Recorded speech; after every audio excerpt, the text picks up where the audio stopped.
failure of the last 4 raining seasons, the good seasons, and the prediction that the 5th one would also be below average is another factor. Ladies and gentlemen, the recurrent climate shocks have seriously shifted and continue to threaten the livelihood patterns of the nomadic pastoralist and agro-pastoralist populations of Somalia that serve as the backbone of our economy.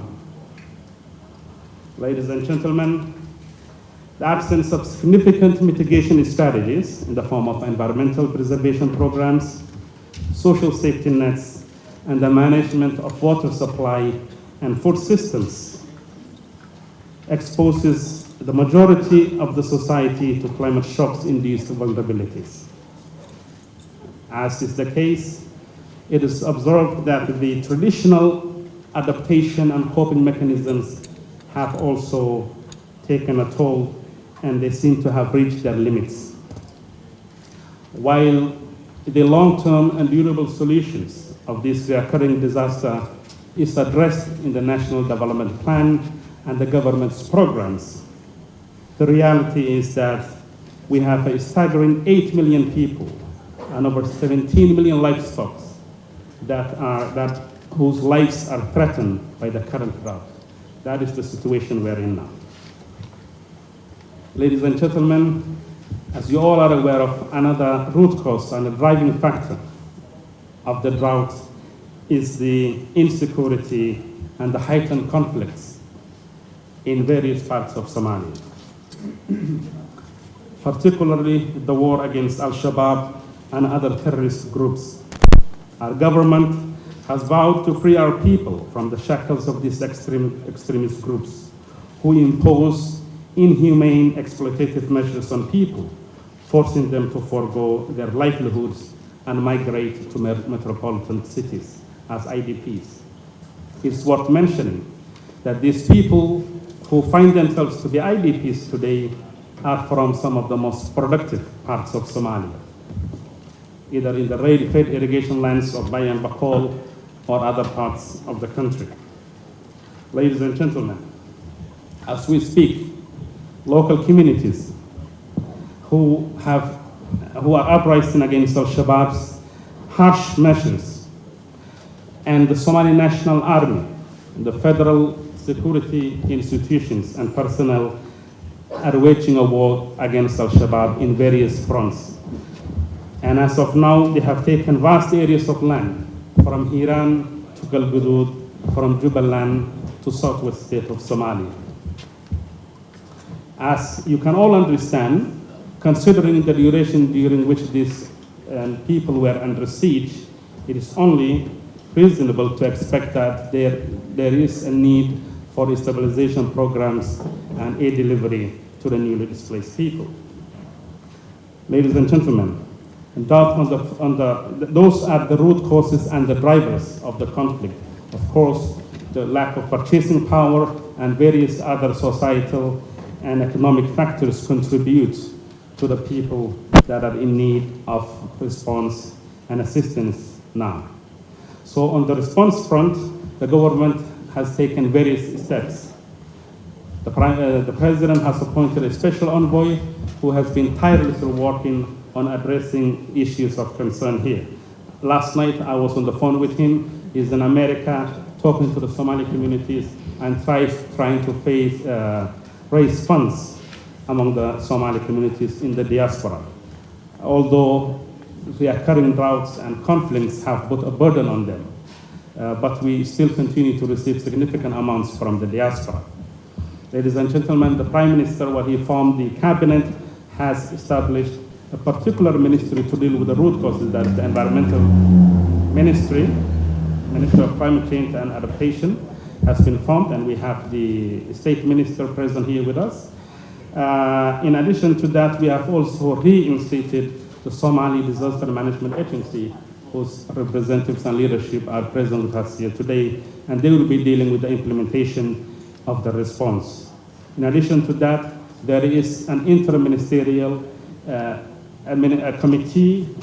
response committee at the national level composed of ministers, the Chamber of Commerce, civil society, and religious groups. So we have taken a series of steps to ensure that there are right set of institutions and arrangements to respond to the drought. In addition to that, the Ministry of Interior that oversees SODMA at the cabinet level and SODMA itself have had a series of meetings and interactions with the federal member state level bodies, their line ministries of humanitarian affairs. And furthermore, during the last national consultative meeting that I attended, responding to droughts was identified as a national threat and a national priority. So collectively, the leadership have spoken to the Somali public and their relative institutions to collaborate on the response. As the upcoming presentations would illustrate, visits were taken to various places by SODMA, by the Prime Minister. The President went to Baydhabo, the Prime Minister went to Iran, the Chairman of SODMA and others went to different parts of Southwest and Iran. So we have taken various steps and initiatives to try to both respond and take stock of the situation. On the way forward, ladies and gentlemen, it seems that despite massive efforts on the Somali side and our international partners' side, the situation only seems to be gaining in severity. Therefore, we hope that at the end of this gathering, we are able to come up with mechanisms and means through which we can collaborate on in order to respond in the most effective and efficient manner. The government is willing and ready to take the lead, and in collaboration with our partners, we hope to avert the situation from getting more serious than it is today. Ladies and gentlemen, let me close with the following observations. As you all are aware of, the insecurity in Somalia creates a logistical and systemic difficulties in terms of delivery of aid and service to the needy people.